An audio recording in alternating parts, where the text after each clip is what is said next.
remaja dari kelas 10-9 sama teman saya. Apa maksudnya? Maksud teman-teman saya sini untuk membicarakan Bapak tentang penyimpangan positif terkait laki-laki yang menjadi bapak rumah tangga. Pertanyaannya Pak, bagaimana pendapat Bapak tentang seorang pria yang sudah berumah tangga memilih tidak bekerja dan malah menjadi bapak rumah tangga? Oh, dia tidak bekerja bapak rumah tangga ini? Iya Pak. Oh, baik. Jadi ini untuk pelajaran apa? Sosiologi. Jadi baik. Seorang suami itu kalau di dalam Islam dikatakan ar-rijalu qawwamuna 'alan nisa. Orang laki-laki itulah pemimpin bagi kaum perempuan, ya. Nah, jadi setiap pemimpin itu ya wajib dia sebagai suami, sebagai kepala rumah tangga wajib memenuhi kebutuhan keluarganya, kebutuhan istrinya, kebutuhan anak-anaknya, pangan, sandang, papan, ya, baju, rumah, sekolah, pendidikan, dan lain sebagainya. Itulah kewajiban seorang laki-laki yang sudah menjadi suami atau menjadi kepala rumah tangga. Nah, kalaulah dia tidak bekerja sama sekali, ya,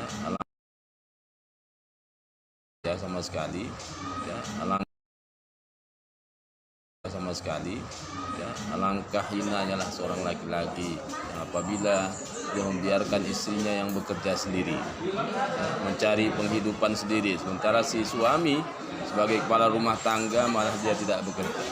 Ya, alangkah malunya lah seorang laki-laki begitu. Nah, maka itu termasuk penyimpangan yang positif juga tadi seperti yang Ananda tanyakan, ya, namun secara diaturan dalam agama Islam itu tidak dibenarkan. Orang laki-laki harus berusaha, orang laki-laki harus berikhtiar menjemput rezeki, mencari rezeki yang sudah ada disediakan Allah Subhanahu wa taala. Apapun usaha itu kalau dia keluar rumah pasti Allah akan berikan rezekinya. Dari mana asalnya itu Allah yang Maha tahu. Tapi yang jelas seorang laki-laki, seorang suami harus mencari rezeki, harus berikhtiar untuk kebutuhan keluarganya. Apakah hal tersebut memiliki dampak negatif, Pak?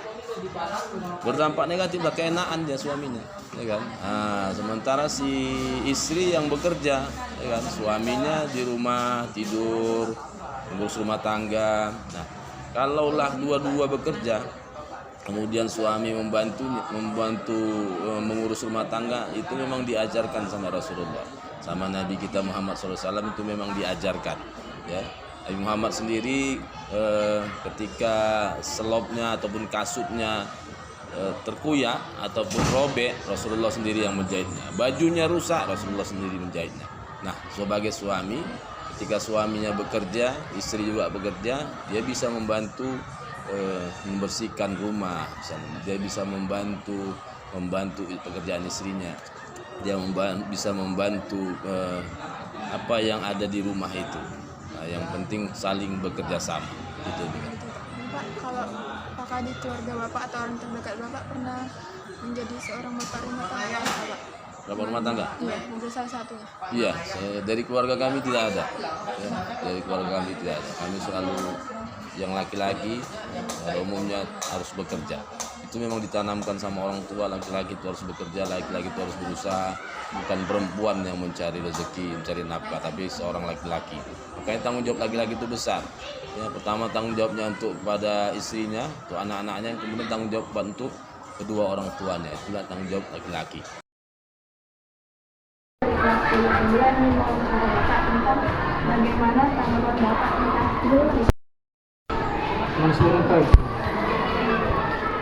Oke, sekarang masalahnya sesuai itu sendiri. Kenapa dia itu terlambat? Yang pertama, demi hati di malam hari. Di malam hari mungkin dia pamer TikTok, scroll media itu membuat lama bangunnya. Yang kedua, mageran. Jadi anak itu udah bangun kiannya itu jam 5, misalnya dia tidur lagi, jadi mager lagi. Itulah membuat salah satu indikator kenapa anak itu malas bangun pagi dan terlambat lagi ke sekolah. solusi Bapak untuk Solusinya itu itu sendiri, ya bikin set alarm minta tolong sama orang tua membangunkan, dan kesadaran diri sendiri itu aja. Bapak sudah pernah menangani hal tersebut?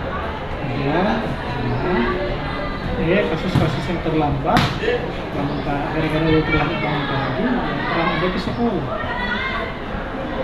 Lanjut, Pak. Bagaimana pendapat kakak mengenai siswa yang suka membolos sekolah? Pendapat saya mengenai siswa yang bolos itu sungguh tidak baik. Karena bagaimanapun kalau kita bolos tuh mengingat perjuangan orang tua. Jadi menurut saya untuk siswa-siswa yang sering bolos itu hal yang tidak baik dan akan mengancam masa depan kita sebagai siswa. Terus kak, solusi apa sih yang harus kita lakukan supaya siswa itu nggak bakal bolos sekolah lagi? Solusi yang kita lakukan yang pertama sih itu dari diri sendiri dulu, yang kedua itu dari orang tua, dan yang ketiga mungkin peran guru juga sangat penting dalam mengatasi sikap-sikap perilaku siswa. Apakah kakak pernah menjadi salah satu siswa yang pernah membolos sekolah, kak? Kalau saya pribadi saya tidak pernah bolos, tapi kalau bolos les jam sekolah sih pernah. Saya tidak berani bolos sekolah karena saya mengingat perjuangan orang tua. Karena bagaimanapun keringat mereka saya ada di sini. Ya kan? Iya.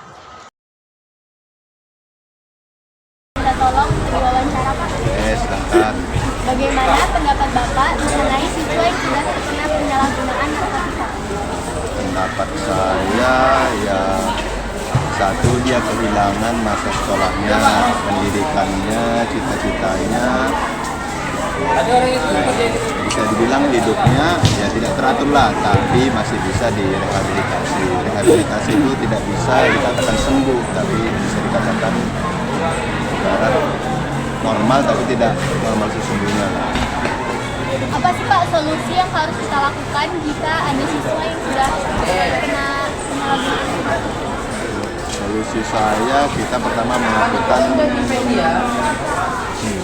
refleksi bersama orang tua, lalu kita melakukan tahap rehabilitasi dengan Badan Narkotika Nasional, baru kita melihat kondisi siswa ketika sudah direhabilitasi. Apakah Bapak sudah pernah menangani kasus hal seperti itu di sekolah atau di luar sekolah? Kebetulan kan saya pembina BNN dan saya sudah melihat cara melakukan rehabilitasi narkoba itu seperti apa. Kita bisa lihat kantornya di Kampung Beling, ada kantor Badan Narkotika Nasional.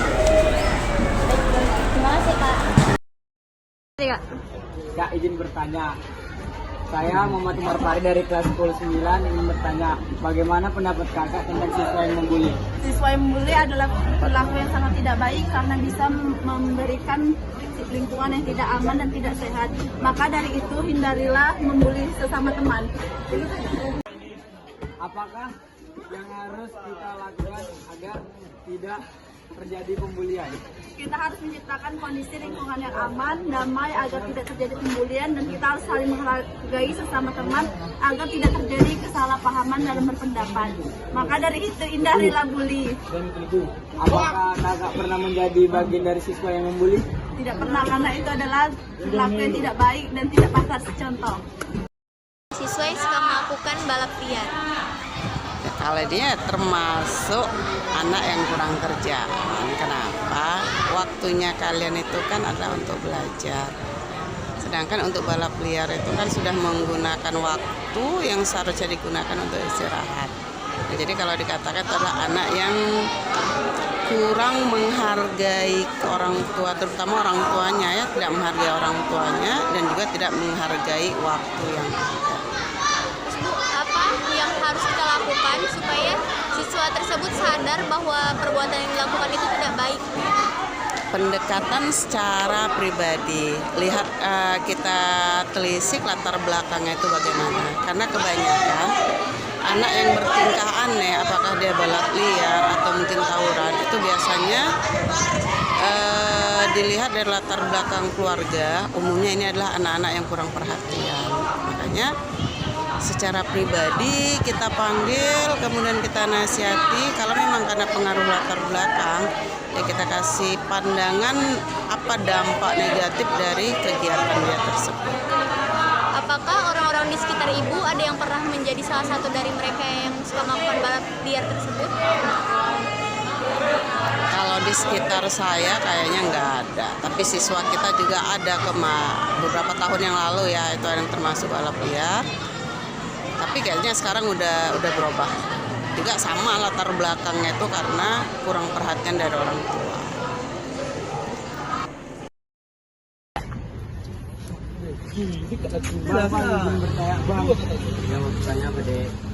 Bagaimana pendapat abang tentang mengenai siswa yang mengikuti geng motor, bang? Pendapat saya itu sangat meresahkan bagi siswa warga, karena kita masih sekolah, tidak boleh bergabung ke geng motor. Kita harus fokus belajar yang baik. Abis itu bang, apa pendapat abang tentang geng motor itu, bang? Pendapat saya tentang geng motor itu mengganggu kenyamanan warga sekitar. Bagaimana solusinya agar itu tidak? Ya, cara menghindarinya kita mengambil kegiatan lain ya, seperti olahraga dan lain-lain. Apa abang termasuk geng motor, bang? Ya, tidak. Saya hanya sebagai siswa biasa, tidak mengikuti hal seperti itu. Jadi bagi kita tidak usah mengikuti geng motor. Itu perbuatan yang sangat buruk, dapat merugikan orang-orang yang ada di luar sana. Jadi kita harus baik budi. Sudah.